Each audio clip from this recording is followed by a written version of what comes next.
Salut à tous, aujourd'hui on va parler de Twitch.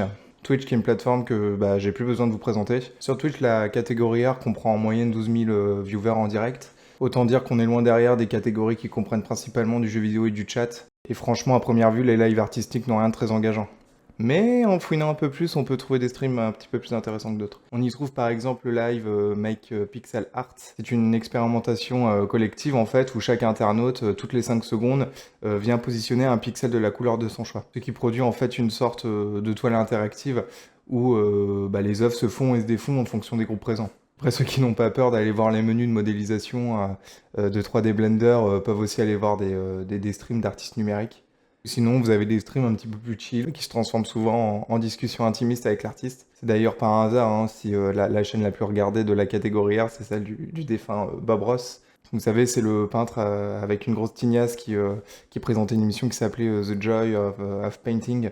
C'était diffusé entre 1983 et 1994. Et en fait, avec l'arrivée de YouTube et de l'ASMR, il est devenu un véritable culte sur les réseaux. Les internautes sont assez friands de cette douce voix posée. Du bruit du pinceau sur la toile et de toutes ces petites astuces pour faire de la peinture. Je peux vous assurer qu'on peut passer un moment relaxant en voyant une œuvre se construire petit à petit. Et puis au-delà de la réflexion et de la fascination, on recherche ces petits moments intimistes qu'on pouvait avoir sur les stands de dédicaces. Cet accès à une audience et cette proximité sont aussi des nouveautés à appréhender pour des artistes qui avaient plutôt l'habitude de créer dans la solitude. Même en parlant de tout et de rien, il y a un petit esprit coworking en fait dans le feed dessiné en direct sur Twitch. Certains voient dans les streams du coup un moyen de se motiver. Parce qu'en soi, la création d'une communauté et l'échange avec cette dernière deviennent la priorité du streamer. Après, il reste qu'être artiste sur Twitch, c'est tout aussi, voire même plus galère qu'être artiste en temps normal. Parce que l'art est la pire catégorie à essayer et parce qu'il est ultra difficile de progresser. On le voit, la plupart des streamers qui fonctionnent sont des artistes qui ont déjà une communauté derrière eux. Comme tous les autres créateurs du web, les artistes comptent sur leur communauté pour se faire connaître sur Twitch en fait.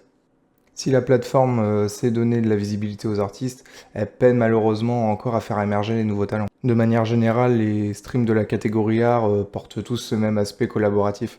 Là où une plateforme comme Instagram permet seulement d'admirer le travail des artistes sans créer de lien réel, Twitch montre l'envers du décor et déconstruit ce mythe du talent sans effort.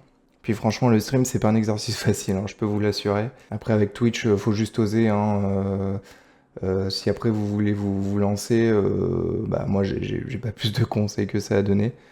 Mais c'est sûr que faut pas s'attendre dès les premières vidéos à avoir 12 000 viewers. Hein. Est-ce que ça vous tenterait effectivement que je reprenne ce concept de faire venir des artistes sur Twitch? Voilà, n'hésitez pas à m'écrire ça en commentaire. Sur ce, abonnez-vous. Allez jeter un œil sur ce qui peut se faire sur Twitch. Et je vous dis à la prochaine.